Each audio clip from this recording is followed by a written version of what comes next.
গরুর ফার্ম তো আগে ভালো ছিল, এখন তো সেই না, সব জিনিসের দাম বেশি, মানে আর পড়তা হয় না। গরুর খড়ের দাম বেশি, ভুসির দাম বেশি, খোলের দাম বেশি, লেবারের দাম বেশি, কারেন্ট বিল বেশি, কোনটা কম? এখন ব্যর্থতা বেশি। আগে লাভ ছিল, প্রচন্ড লাভ ছিল আগে। পরিশ্রম তো কম নয়, প্রচন্ড পরিশ্রম। সেই পরিশ্রম হিসাবে মুনাফা নাই। একটা গরুর পিছনে, একটা বিদেশি গরুর পিছনে মোটামুটি ধরেন যে বৎসরে 9 থেকে 10 বিঘা জমি খেলার আগে একটা বিদেশি গরু প্রতিপালন হবে। যখন দেখলাম যে এই গরুটা রাখবো না, যে হয়তো 5টা আছে তার উপরে 2টা কি একটা বেশি হয়েছে, আমার একটা গরু নির্দিষ্ট নিয়ম যে 4-5টা গরু পুষবো, এর উপরে গাভী গরু তো এরা তো বাচ্চা দিবে। এই বাচ্চা দিয়ে যখন দেখলাম যে 6 মাস 7 মাস বা 8 মাস বা 1 বছরের মধ্যে ওই দুধ ছাড়বে, ওই বাছুরে পেশা দিব। মনে করেন যে দামড়া বাছুর, আর বকন বাছুর দিলে যাতে যদি বুঝে দিলে ভালো সেটা রাখবো। আবার গরু দেখি যে 3-4টা বিয়ান দিছে বা 2টা বিয়ান দেওয়ার পর যেটা আর একবার ভরিছে, ওটাই গরু বেছে দেবো। ওই ওই রকম বকন গরু আবার ঘোরাবো, ঘোরা ওটা আবার কিছুদিন খাওয়াতে। বেশি দিন পারলে হয় কি, একবার পড়ে গেলে লোক মেলে না। সোর্স ক্যান্সার সমস্যা আমার বাড়িতে হয়নি, তো গরু অসুখ বিষয়ে গোটা সেটে গরু একবার মারা গেছে। কি অসুখ ডাক্তার ধরতে পারে, বহু ভেটেরিনারি সার্জন নিয়ে আসছি, মহাদেবপুর থেকে আনছি, আদন্দ এইগুলো শেষ। যত ভেটেরিনারি সার্জন ছিল তখনকার সময়ে, আজ থেকে 1990 সালের ঘটনা সেটা। গরু খালি পরে আর মারে, কিছুই করতে পারে না।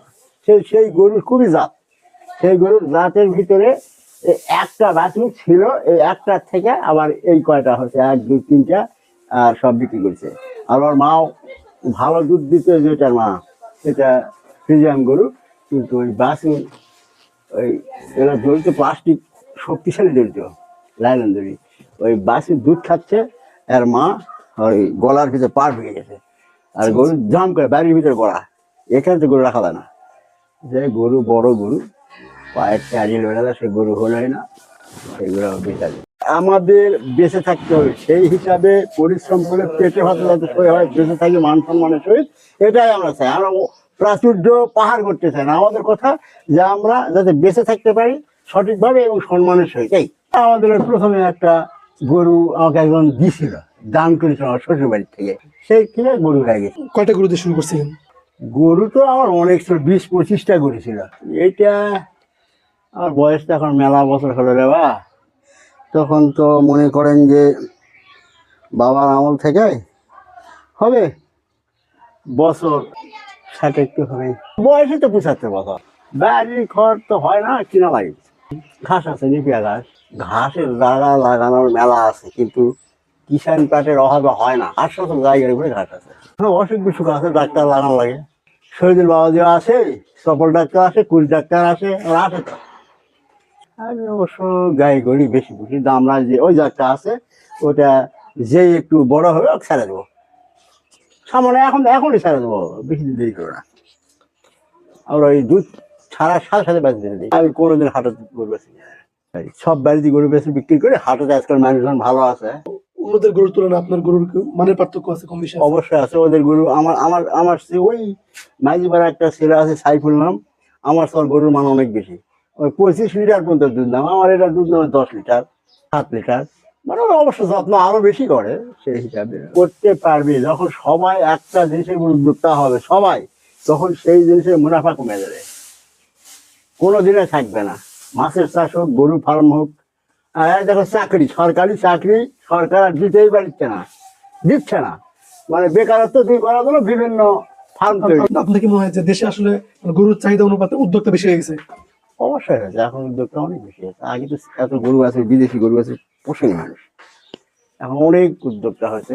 এখন তো বেকার, যে বেকার তারা কি করবে? মাছের চাষ, চায়ের দোকান, তারপরে গরুর ফার্ম। দেশি গরু কখনো পালেন নাই? দেশি গরু? দেশি গরু আগে পাইছি, এখন আর পারি না। দেশি তো লস বেশি। লস নাই, দেশি গরুতে লাভ আছে, কিন্তু দেশি গরু পোষে না আর কেউ। এই ওটা দেশি গরু, এই গরুগুলো বিক্রি হবে মনে করেন যেমন তেমন করে হলে, যখন দালাল আসবে গরু গ্রাহক যখন কিনতে আসবে, তখন দেখা বিদেশি গরুর দাম একটু বেশি বলবে, বলা লাগবে, কারণ সেটার গরুর দাম আর এই শাওনা যে সমস্ত গরু মাঠে পালা হয়, মানুষ হয়, সেগুলো গরুর দাম কম বেশি হবে, কারণ ওটার এক ভাব, এটার এক ভাব। হয়তো করলাম তো 8, 10, 7, 5 এরকম 50 টাকা পাইকারি। খুচরা দুধটা আজকাল মানুষ হচ্ছে খাবার চায় না, মানুষ ওই যায় বড়ি ছিলেন, বড়ি বড়ি বড়ি কিনবে, তাস খেলবে, তারপর বদমাইশি করবে। আজকালকার তোমাদের মতো সালপাড়াকে উদ্যোক্তা নিত জানাশোনার জন্য ভালো একটা পরিস্থিতি গ্রহণ করেছে। আর বেশিরভাগ লোকজন খারাপ হয়ে গেছে ছেলেবেলায়, বাবা মা কিন্তু তেমন শাসন করতে পারে না, করেও না। আমরা সন্ধ্যা লাগলে একটু রেস্ট রিল্যাক্সে থাকতে চাই, কিন্তু থাকতে পারি না। আর বাজারে যাবো, এক কাপ চা খাবো। দেখেন যে সেই সময় এইরকম সাল পাল 12 জন 10 জন আজকে আপনার থেকে গরু কিনতে চাই, আপনি কি তাদের জন্য ফোন নাম্বারটা দিবেন?